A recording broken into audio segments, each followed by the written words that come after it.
All right, kicking it off with the man that once put a stamp on the fact that he is the greatest rapper of all time. You know what I'm saying? Yeah, I feel like, back when he used to claim these things, right? It was pretty much, it felt solid. It felt like something that would be immovable, unchangeable. You know what I'm saying? But now in an age where digital footprint can age, you know what I'm saying?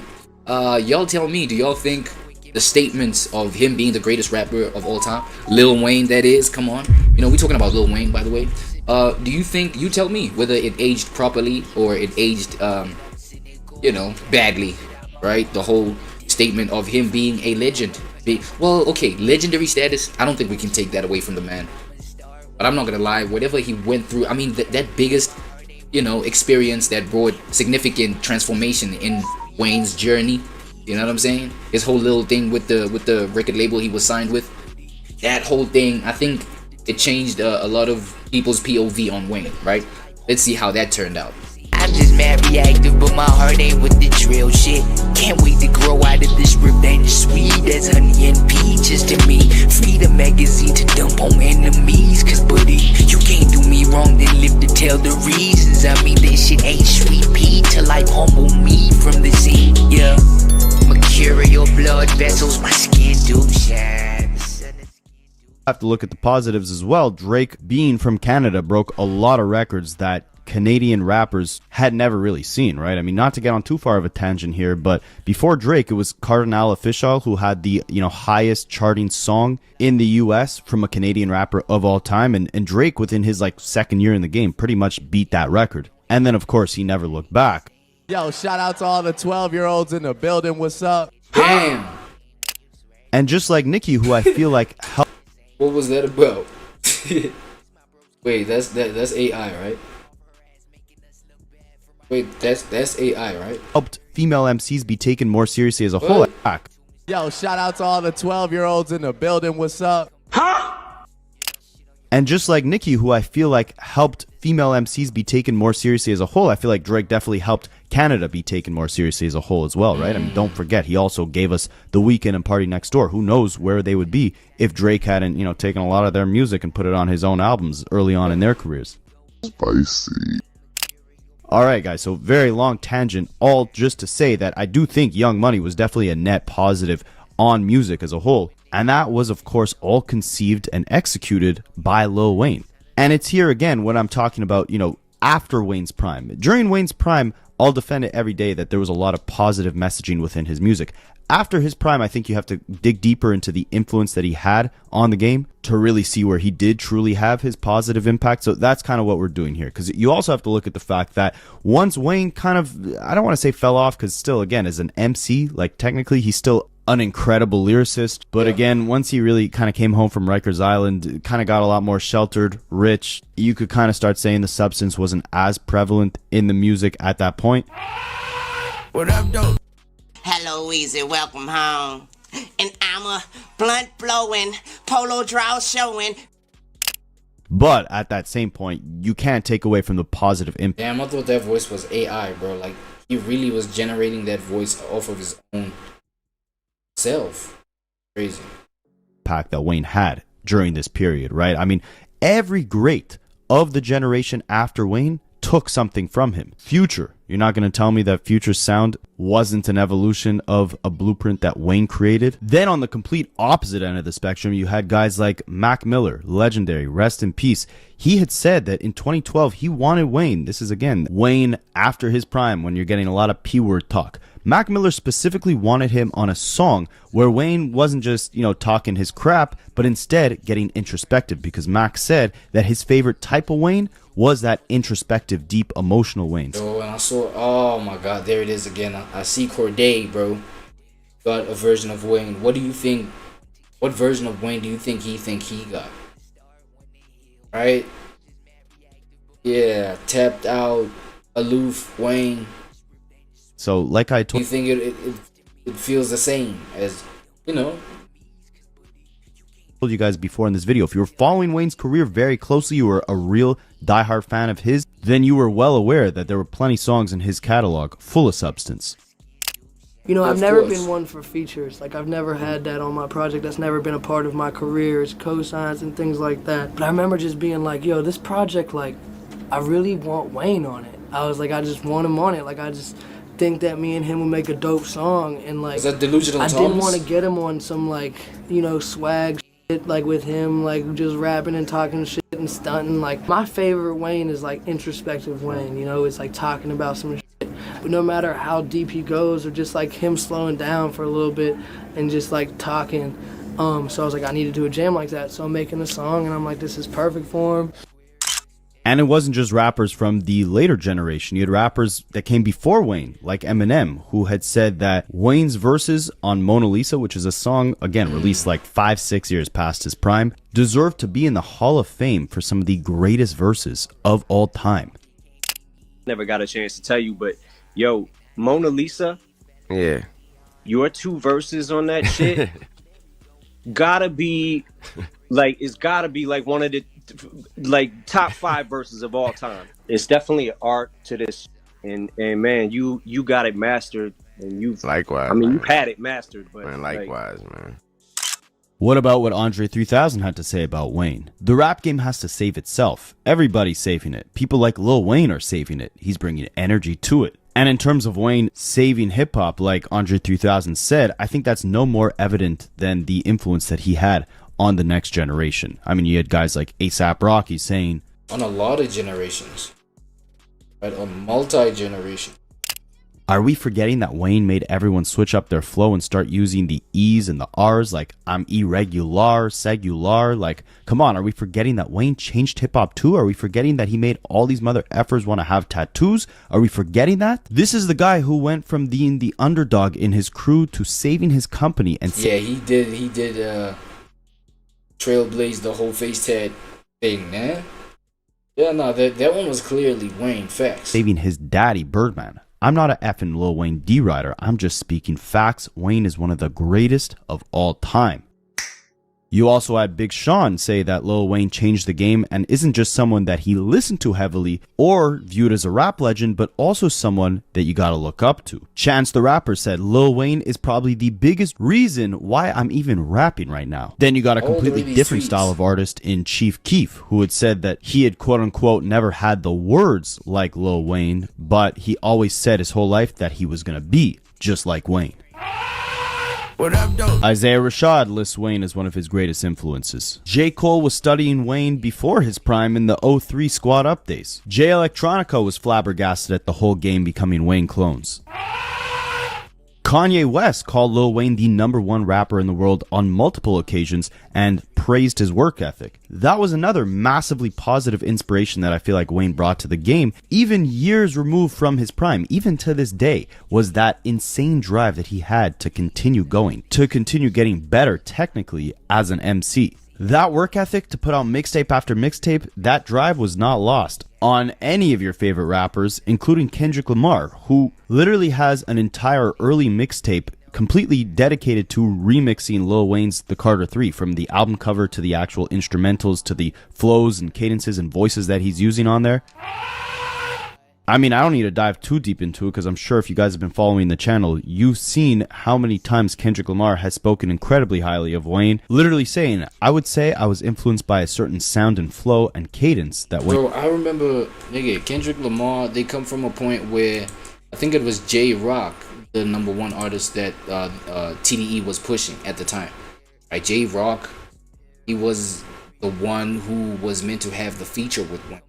I remember Kendrick was like, yo, they was going crazy about that shit. It was like, yo, you got the feature with Wayne, that means we all won, bro. Like, peoples, they were looking up to Wayne so much. I mean, Kendrick got the whole, the C4 recreation. I think is it C4 or C5?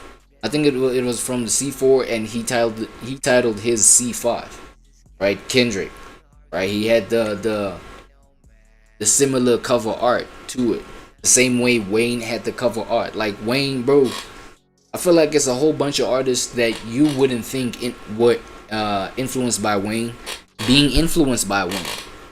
People who are like deep and, you know, introspective, like they too saw Wayne as somebody like, yo, this guy is a gem. Well, at the time that they were seeing him as that, right? Because as I said, bro, like, Wayne has been in the game for long enough of a time where, you know, different pockets of people can consider him having had substance, bro. Whatever that substance would mean to them, Wayne has touched on that. Even though you may, you know, to you it's like, nah, Wayne is like, he's a trivial guy, bro. He talks about nothing. It's like, nah. He talks about nothing but like shallow ass things.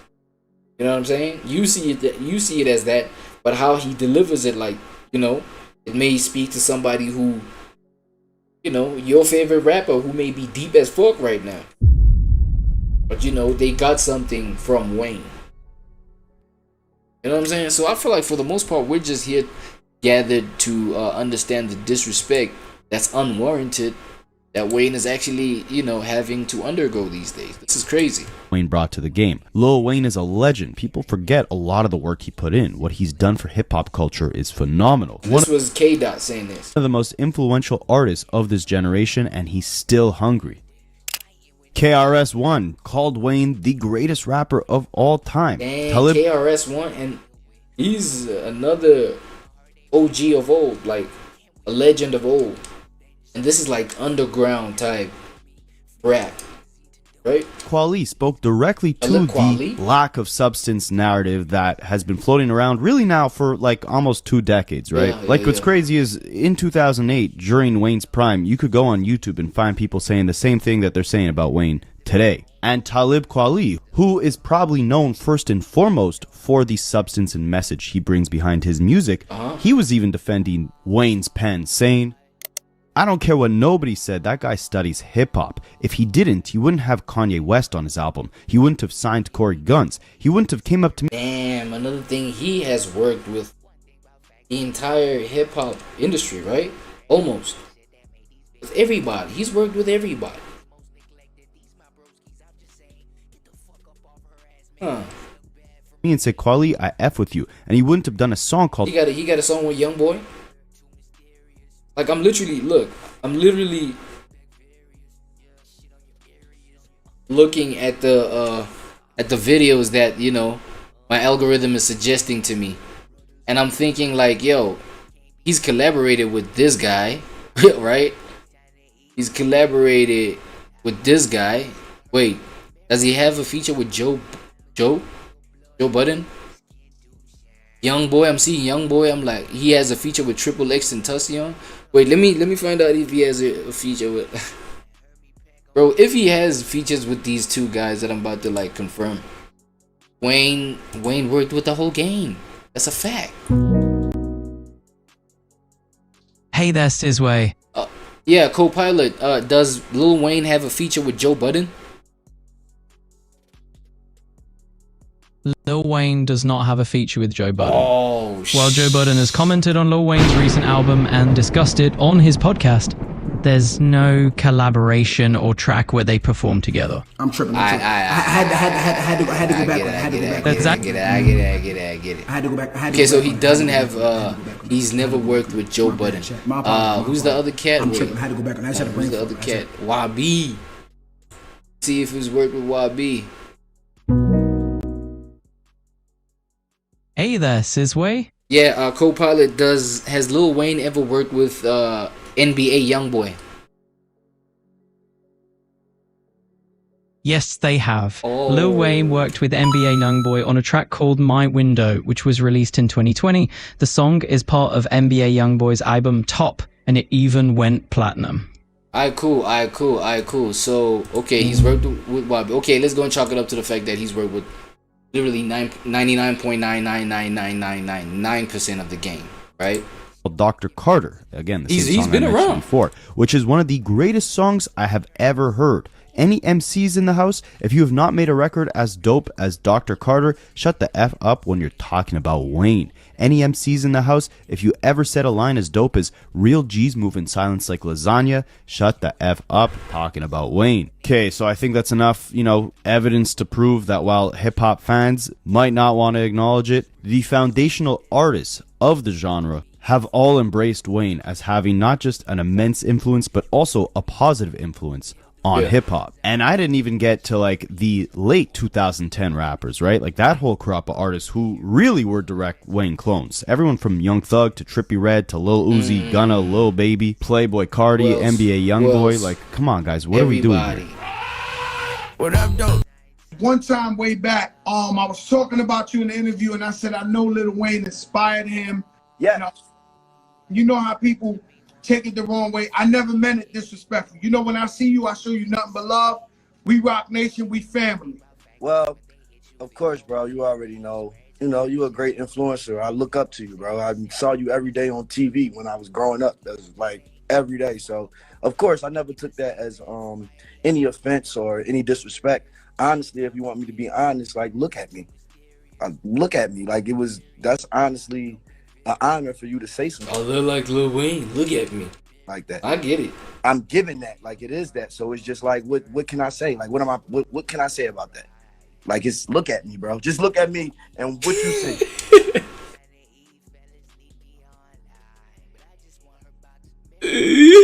Yo, Lil Uzi Wayne.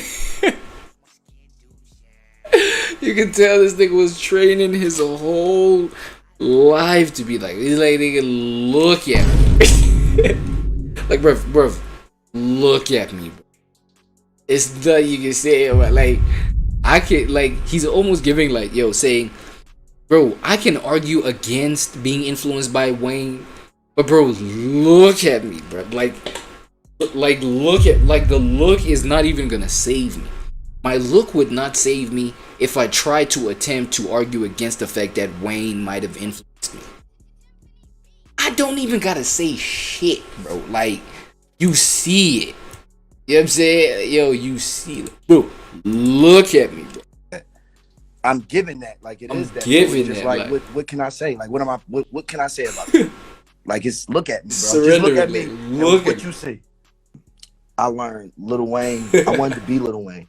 I would talk when I was younger. Girls would say I look like Lil Wayne, so I would run with that. And I would wear the fedoras, and I would wear the tight polo tees with the skinnies, and wear the Vans and shit. And back then, you know what's crazy? This is why my parents on my ass that much. Back then, I ordered a fake piercing off of Amazon, and it was a magnet, and I had it right here, and I used to wear it every day like I was Lil Wayne.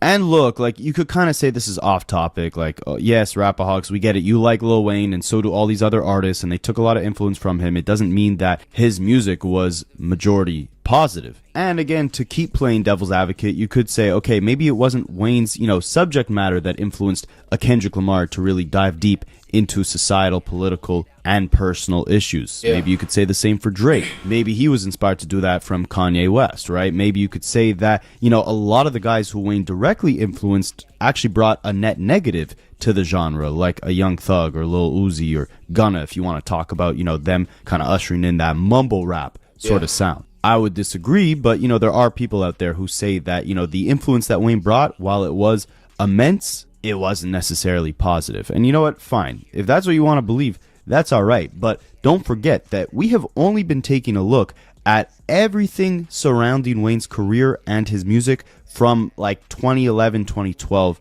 and onward, right? This is when Wayne, maybe wasn't offering as much subject matter wise. But now let's take a look at his prime.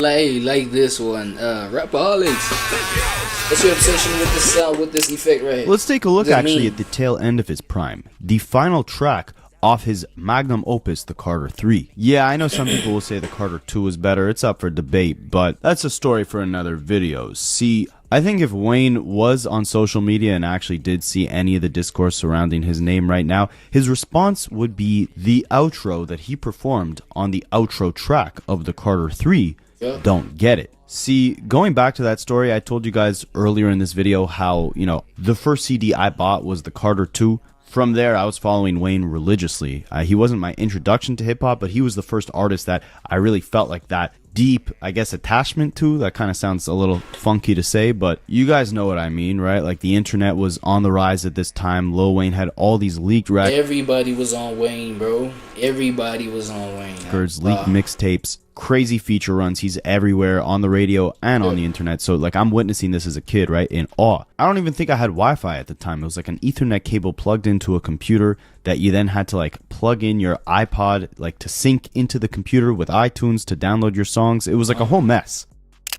Anyways, a lot of tangents in this video because I'm kind of going down a little nostalgia trip, but one thing that really stuck with me around this time, right, following Wayne's career, was that outro on the track Don't Get It, because as some at the time like 11-year-old sheltered kid from Canada, this Wayne interlude taught me more about racial inequality within America and within the prison system than I had ever learned from any history class, any book, anything at the time. On the track, Wayne's reacting to this TV segment he saw on the news about racial disparities in incarceration, highlighting how black Americans, especially young men, are disproportionately jailed, often for crack cocaine offenses tied to heavy policing in poor neighborhoods. He argues that it would cost less to just send them to college. He questions the drug laws and why low-level offenders fill prisons instead of violent criminals, and expresses concerns as a father about S-offenders living in communities. Like, I vividly remember listening to this outro as a kid, being mind-blown by the way that Wayne kind of ties in the whole duality behind the fact that if you come from a low-income neighborhood, odds are there's going to be a higher police presence, which will lead to more arrests being made, typically for low-level crime that was committed as a means to escape the poverty. Meanwhile, you have real offenders, in Wayne's view, not proportionally represented properly in these prisons, but unlike the guy selling crack, these S-offenders did not have to sell illegal narcotics to make their way into higher income neighborhoods. And he finishes that segment off saying, "The reason why he lives next door to me ain't the reason why I live next door to him," meaning he didn't rap his way to get to my effing neighborhood. He sold crack to get to my neighborhood. You move him out, bring him to jail for life, and then you move in the S-offender. Then give me a paper saying he's a S-offender. Is that a misunderstanding? Because I don't understand it. And I said that this would probably be Wayne's response to all the discourse going on around him today, not because this, little outro here is proof that Wayne most definitely does touch on heavy concepts. What is it? But it's actually where Wayne takes this outro next that I feel would be the exact same response we would see Wayne give his critics today. See, he directs his attention to Mr. Al Sharpton, who is a civil rights activist and radio talk show host. At the time, he had been, quote-unquote, leading marches against the use of the N-word, the B-word, and H-words, and had even said after Wayne released this song that it's not worth dignifying a response to one rap artist who, quote-unquote, doesn't even say anything substantive. The exact same thing we're hearing today, right? 18 years ago, even during Wayne's peak, you had guys like Al Sharpton saying that Wayne wasn't saying anything of substance. But he definitely packed some pretty substantial bars for Mr. Sharpton on this record. See, and he had a whole lot of fans, though. For somebody who's not saying anything, had much of a cult following, especially in his prime. Because Wayne shifts from discussing systemic issues to a personal critique of Al Sharpton. He says he doesn't respect Sharpton because he believes Al Sharpton represents a type of public figure who criticizes and quote-unquote speculates before they informate, meaning that they form public opinions about people without first trying to understand them directly. And Wayne frames this as a failure of quote-unquote good humanity. He argues that criticizing someone without attempting dialogue reflects bad character traits, even if it doesn't automatically make someone a bad person. Now, Wayne acknowledges himself that all humans are both good and bad, including himself, admitting that some of the things he says and does might be bad. Or but I feel like, see, the Wayne dilemma is the fact that I elaborated on this a little earlier, the fact that there's a Lil Wayne and then there's Mr. Dwayne, right? Dwayne Carter, right? So Lil Wayne, bro, he is known by the industry. He's tapped in with the industry. The industry is what they connect with when they connect to you, right? Not Dwayne Carter. You know what I'm saying? So I feel like, especially with Al Sharpton over here, he came from the angle of being like, actually Al Sharpton was criticizing the Lil Wayne, the one that's supposed to be, PR trained and to be tapped into the sensitivities of the environment, the greater environment at large, everything that affects the whole collective. You know what I'm saying? He doesn't even talk about nothing. You know what I mean? Because he's not hearing these things that affect a whole collective as a whole, like in terms of politically or whatever the fuck, economically or whatever. You know what I'm saying? And so therefore, you know, when Wayne would address Sharpton, he would address him as, you know, Dwayne Carter instead of Lil Wayne. Maybe Dwayne Carter did have a whole lot of substance. That's why you could see, you know, some glimpses of depth in his music. That's because he was bringing Dwayne Carter, instead of Lil Wayne. I don't know if y'all understand what I'm talking about. So I feel like, you know, a whole lot of PR training, misconstruings, right, had to do with just like how Wayne would handle this whole thing of like, is he an artist of substance or not? Everybody got substance. You know what I'm saying? Everybody can connect to a sense of substance, seeing it from someone else. You know what I mean? It's just what version of that it is to you. Or just quote unquote not too good. But Wayne says he himself tries to at least stay on the good side, implying that Al Sharpton does not make that same effort. He compares Al Sharpton to Don King, implying that guys who are criticizing Wayne, similar to Al Sharpton, are really just kind of media-driven, performative, self-promotional, lacking the moral weight or the, as Wayne put it, quote-unquote good humanity of earlier civil rights activists like Jesse Jackson or Martin Luther King. And overall, Wayne's point is not just political, but it's also personal to him. He's rejecting the public judgment from people who don't know him, and he's